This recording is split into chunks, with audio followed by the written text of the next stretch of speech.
Welcome to Canadian Gun Reviews. This would be my review of my Browning High Power. Now, I don't own a lot of pistols. I don't actually even do a lot of pistol shooting. But this is my first pistol that I've ever owned. So we will be taking a look at this today. Is still a pistol that is used by many militaries, including my own. In the Canadian Armed Forces, it is still very much a service pistol, but Browning does not produce it anymore. This is actually the last model at my local Cabela's that they ever sold, and it was sold to me. This is the third generation of the civilian version, and you can tell that by these different grips. They get these nice ergo grips on them. I actually really like it. The pistol itself is essentially, as much as you 1911 guys will not like it, it is an upgraded version of the 1911. Browning built this for a service pistol to basically be a double stacked mag, 9mm. It does come in 40 Smith & Wesson too, but it is 9mm for most service versions. But they basically wanted something that you could field strip extremely easy, that was super reliable, and once the 1911 patents expired, he was able to build this essentially off of his platform. It is not a clone just turned into a double stack feed mag system or anything like that, but it was built off the 1911, and obviously the 1911 is still extremely popular, and that'll probably never go away.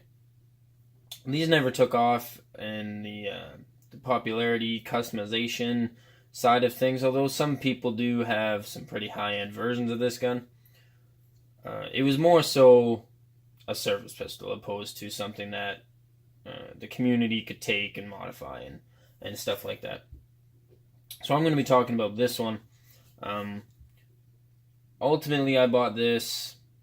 Maybe it's not even when I thought about buying a pistol, first off, this was not even on my list of things I wanted. I thought it would be cool eventually to own a Canadian service pistol. This is not a surplus pistol. This was bought new. But being a little history on me, being a base brat my entire life, this is actually the same pistol that my father would have used and is still currently using, as he is still an active military member. So it was kind of neat to own the same pistol that my father used in his combat experiences in the armed forces, which to me was kind of neat and helped me come into wanting to buy this pistol. But I didn't like the 1911 being a single stack mag, and I liked this. This felt more comfortable in my hand compared to a 1911. I'm not saying I don't like them, but this just felt better to me when I was buying my first pistol, and that's so I went with this when I first bought a pistol. Now again, I'm not a big pistol shooter. I'm still kind of in that learning curve of getting good at it, but this will be my review. Now, it is exactly that, a service pistol. It is, when I bought it, it did not have any fancy night sights, didn't have an amazing trigger, it didn't have anything. It is essentially a service pistol, even if you were to buy these new, although they don't make them anymore. So the sights are really nothing special, just your standard white marked sights. We'll probably be upgrading them eventually because they are not the best. The ergos are absolutely amazing. For me, I'm kind of a weird animal, as in I'm actually left-handed, but I shoot with my right. I shoot right-handed. So with pistols, I can kind of switch back and forth depending on the way that I want to shoot. Dominantly with my right hand, but I can effectively still shoot with my left, being left-handed. So the ergos are not ambidextrous. They are designed for a right-handed shooter, as the mag release is just your standard thumb release. Very good. Everything is basically thumb released, or thumb actuated in the entire gun, minus the trigger, obviously. So, that being said, they are easily accessible. Everything that needs to be accessible is accessible. It does have ambidextrous safety on it, and everything is easily accessible with your thumb. Now, one thing that I will be eventually removing, I just have not done it yet. There's lots of videos on YouTube. I might cover it when I end up doing it. Maybe, maybe not. We'll see. It does have a trigger safety. So now I do not have a mag.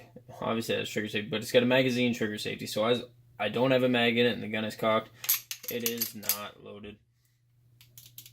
I can't shoot that because the magazine needs to be in to allow me to pull the trigger. I will be removing it because it is a fairly simple thing to remove, and it will lighten the trigger up a little bit. So, on that note, the magazines. Made of steel, they have a plastic base, kind of your standard double stack. Now, because they don't make this gun anymore, and these are, for one, hard to find, they're expensive. They are expensive for a magazine. They're not cheap. They are spring-loaded. It's kind of a weird feature, but I do like it.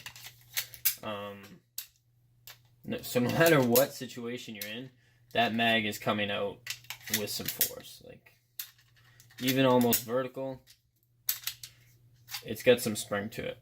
I've never had any trouble dropping mags. Even you can remove this spring if you don't like it, but it does actually make a big difference.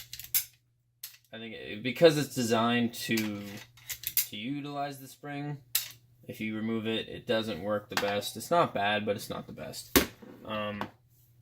Again, standard 9mm double stack mags, they're kind of hard to load. A nice speed loader really helps. And this is the one that came with the gun, with the full plastic polymer base. And this is one I bought, and it had kind of another rubbery little piece attached to this base, but I took it off. Full metal, and this is right on the side. This is actually a 40 Smith & Wesson mag. So now it's supposed to be a 10-round 40 Smith & Wesson mag, but it also fits my 9mm high power. So because it fits the high power and is designed for the high power, if I reload this with 9mm, I can get 13 rounds in it.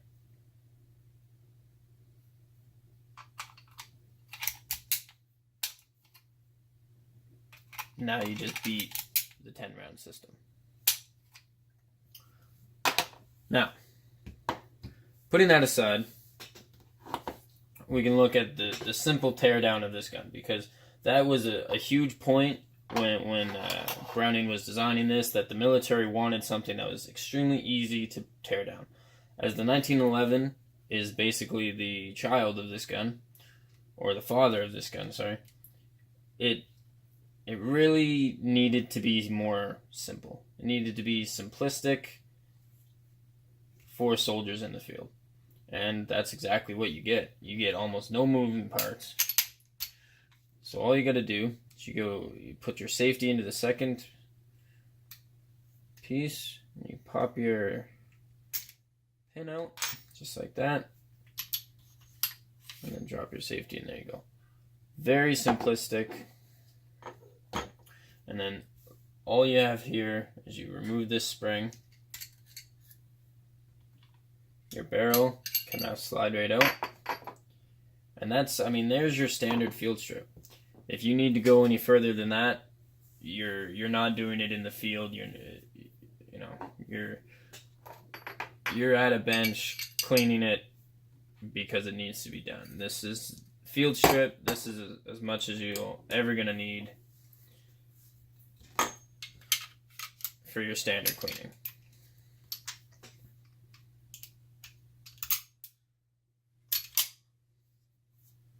Now, if you do own this gun, you have not removed the mag safety, to dehammer it, as you would need to put a magazine in, if you want to do it, if you stick your middle finger all the way up the mag well and just push on the very back. So now sometimes it won't hammer all the way through. So what you need to do is really push as high as you can and give it a good solid push, and it'll depress the hammer. Obviously make sure the gun is not loaded, things like that. Other than that, it is easy to remove the safety, at least the magazine safety. Now the trigger, we'll put this in. You can hear the difference as it's activating that magazine safety. Now the trigger itself does have take up, it's got play, but once you hit that point, it's not that bad. There's obviously way better commercial pistols triggers out there, and once I do remove that magazine safety, it should lighten it up a bit. And really, if I wanted to do a trigger job, I could. It is obviously a 9mm, like we talked about. Shooting wise, it's reliable as hell. Again, that's why it was built, to basically chew on any kind of bullet they want to throw down it, any weight, any size, anything. You find a 9mm, this thing will eat it up. This is just a standard Remington 9mm 115 grain. Your standard 9mm, buy in bulk. But I have shot some other stuff through it, some Winchesters, steel ammo, cased ammo, aluminum cased ammo, all kinds of stuff. It doesn't matter. This thing shoots it up. Reliability wise, you're never gonna have any issues. I don't think if you do, and even talking to people that use them in the military and friends I have that still are constantly using it, my father who still uses it, as the service pistols for the Canadian military are getting old. I've been told that if they're having any reliability issues, 9 times out of 10, it's your magazine. Make sure your magazine is functioning properly, as this gun itself will take basically anything. As long as it's being fed properly through the magazine, you're not going to have any issues. Price, again, if you can find them, I doubt you're going to ever find a new one because they don't make it anymore. This was, they stopped making it in 2016, 17? I can't remember exactly. But surplus, you will find them. And I'm not sure exactly what they go for surplus. Now, this was on sale because it was their last model, so I believe I got this for around $900. That was a little while ago, almost a year and a bit ago, maybe 2 years now.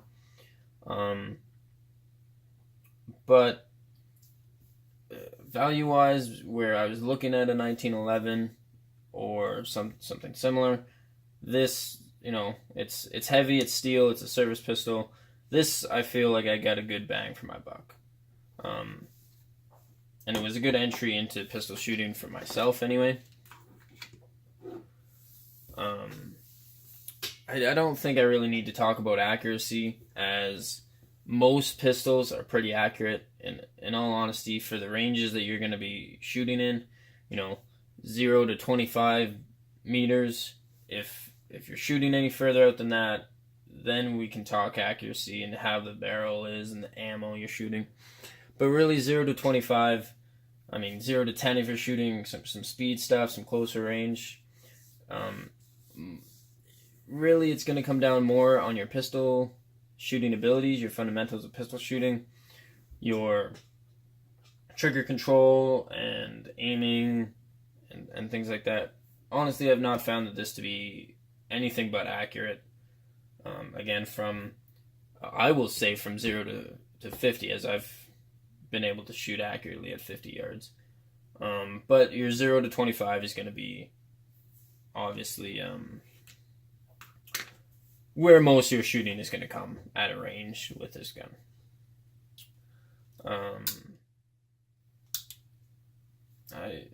I got really not too much bad to say about it. Big gripe being this magazine safety, but again, it will be removed.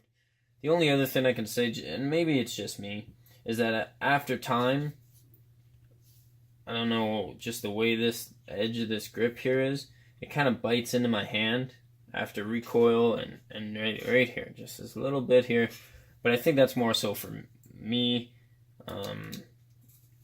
It is a really wide pistol grip, being double stack. Mag needs to fit in there. If you're used to the 1911s and non-double stack feeding mags, you're gonna be like, wow, this is a thick gun. But if you're used to the double stack, it's gonna be no big deal. It is drastically wider, but that just comes with the territory, I guess. There's really not much else to say. Its track record is there's been over 50 countries to use it as a service pistol. It is military proven, backed. It's just an all-around good pistol. I know, at least where I am and where I shoot, not a lot of people own these. And in all honesty, considering its service record in this country, not a lot of people even know what it is, which is sad.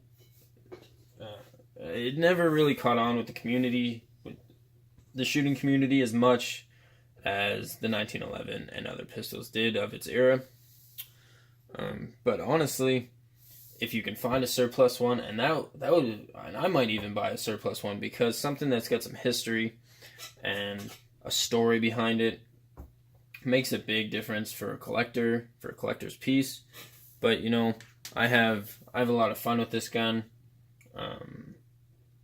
It's still the service pistol of Canada, and for that reason, I enjoy it. I enjoy being able to learn to shoot the same gun that my father shoots and his father, and all the military people that I know, they love it. I've heard really not too much negative about it. The only thing I've heard negative about it is more based on the Canadian military, being that the gun is old and their parts are old and things just it needs to be updated, or they need a new one based on the fact that it's old.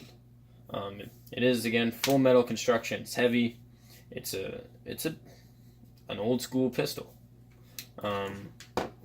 It's right there with your 1911s and stuff like that in a 9mm, basically. I've never shot the 40 Smith & Wesson version, so I can't really elaborate on that, but recoil is not bad. It's 9mm. Anybody who shot a pistol before knows. Anybody who wants to get into pistol shooting and maybe is looking at one of these as a surplus item, go get it, man. You're not going to be disappointed. It's easy to clean. It's easy to tear down. It's reliable. It's easy to learn on. It's a good platform to learn on. And really, the only thing is the magazines are expensive. But if you can find some 40 Smith & Wessons, and then you get a little extra, a speed loader, and you're good to go. Again, when after Christmas, maybe, if we can get some weather, I will be doing some range footage on all these guns, just to show you my range, maybe give you a tour if there's not that many people there that I would be bothering carrying around a camera or anything like that. But it's a very good service gun, very good gun for beginners, intermediates, anything like that, and I would have no problem taking this to war, just as many people have, and putting my life behind it.